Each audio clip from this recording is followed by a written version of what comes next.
For about half a century, a very fragile peace was kept in place by this complex web of nuclear treaties. Well, that era is over. Today, we're seeing a massive shift in global security. We're moving away from a stable, predictable architecture to a desperate search for guardrails in a world that has become a whole lot more dangerous. So let's dive into how we got here and what on earth comes next. For 50 years, it was pretty straightforward, relatively speaking. Global security was basically a two-player game between the United States and the Soviet Union, and it was all held together by a set of binding treaties. That created a kind of stability. But we've now entered a completely different world, a messy, unpredictable three-player dilemma with the US, Russia, and China. The old rulebook, it's totally obsolete. So you have to wonder, how did we keep the peace for so long? Well, the answer is what we call the treaty era. It was this incredible architecture of stability that was really born from the absolute terror of nuclear annihilation. And the thing that kicked it all off was a near-total disaster. Back in 1962, the Cuban Missile Crisis pushed the world right to the edge of Armageddon. And the shared terror that came out of that moment is what created the political will for the very first major agreement, the Limited Test Ban Treaty. It's a pretty stark reminder that sometimes fear is what gets people to the negotiating table. After that came the real cornerstone of the whole system, the Non-Proliferation Treaty, or the NPT. Think of it as a grand bargain, built on three main pillars. First, the countries that had nukes promised not to spread them around. Second, the countries that didn't have them promised not to try and get them. And in return, everyone got access to peaceful nuclear energy, with this long-term promise of eventual disarmament. I mean, this treaty was absolutely essential in stopping a world where dozens of countries had the bomb. Now, the Cold War ran on this bizarre but weirdly effective logic, which got written into the SALT treaties. By limiting things like missile defenses, both sides basically agreed to a concept called mutual assured destruction, or MAD. The thinking was, if neither of us can survive a counterattack, then neither of us will be crazy enough to attack first. It's this paradox, right? That being mutually vulnerable actually created stability. And you know what? It worked. The results were just astonishing. Just look at this chart. This whole architecture of treaties led to a staggering 80% drop in strategic nuclear weapons from their peak. It was a huge success that, for all its flaws, really did keep the world from blowing itself up. So if the system worked so well, what happened? Well, that brings us to today, and what we're calling the Great Unraveling. It's been a cascade of collapse, where this carefully built system has been dismantled piece by painful piece.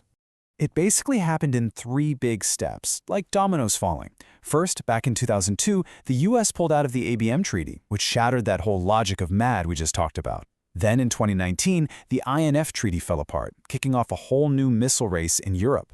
And finally, in 2023, Russia suspended the New START Treaty, knocking over the very last pillar of verifiable arms control. And this leaves us in a really dangerous spot. New START is now what people call a zombie treaty. The limits might still exist on paper, but the heart of the treaty, the on-site inspections and data sharing that build trust, is gone. It's dead.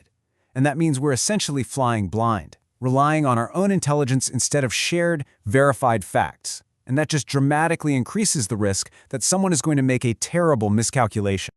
Okay, so you might be wondering, why not just rebuild the old system?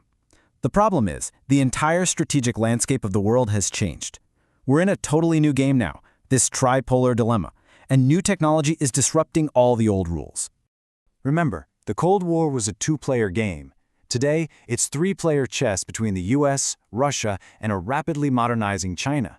And there's so much distrust and so many competing interests, everything from who controls what region to who wins the economic race, that a single, all-encompassing treaty just seems impossible right now. And this chart really gets to the core math problem. The US and Russia have way bigger arsenals. So from China's perspective, with its smaller but growing stockpile, calls for a three-way agreement sound like a trap designed to lock them into an inferior position. They basically say, you guys make massive cuts first, then we can talk. It makes a simple treaty politically and mathematically a non-starter. On top of all the politics, you've got technology just completely changing the game. During the Cold War, a leader had maybe 30 minutes to figure out if a missile launch was real and how to respond. Now, with new hypersonic weapons, that decision time is squished down to less than 10 minutes. Can you imagine the pressure?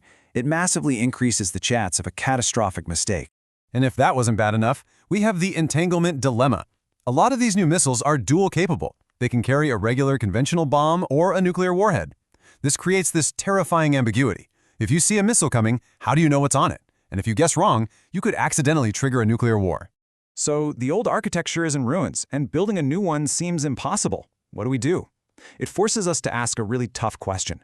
Can we have stability without treaties? The general feeling now is that we have to shift our thinking entirely, from building a grand architecture to just building some basic guardrails for survival. And look, this isn't just an opinion. The consensus among the experts is pretty clear on this. A big, comprehensive, legally binding treaty just isn't realistic anytime soon. The political will isn't there, and the technical challenges are just too huge. So what this really means is that the goal itself has to change. The path forward now requires a huge pivot. We have to move away from the idealistic goal of disarmament and toward the much more practical, urgent job of risk reduction. The focus isn't about getting rid of the weapons anymore. It's about doing everything we can to minimize the chance they're ever used. So what does this new approach look like? Well, it's built on practical pillars. Instead of one giant treaty, we focus on smaller, more nimble steps. Things like making sure crisis communication hotlines actually work, confidence-building measures, like maybe sharing data on missile tests, reinforcing the norms we already have, like not letting more countries get the bomb, and trying to set some rules for new tech, like AI's role in all of this. This brings us to a cool idea, the Venn diagram of survival. Even with all the intense competition between the US, Russia, and China, there's this tiny but absolutely critical overlap of shared interests. Nobody wants an accidental war, nobody wants nuclear terrorism, and nobody wants nukes spreading all over the globe. That small, shared space is where progress is still possible. And so this leaves us with the one final massive question. In this new era of what feels like unconstrained competition, can these rival powers actually build guardrails that are strong enough to stop the unthinkable from happening? The answer to that is going to define all of our futures.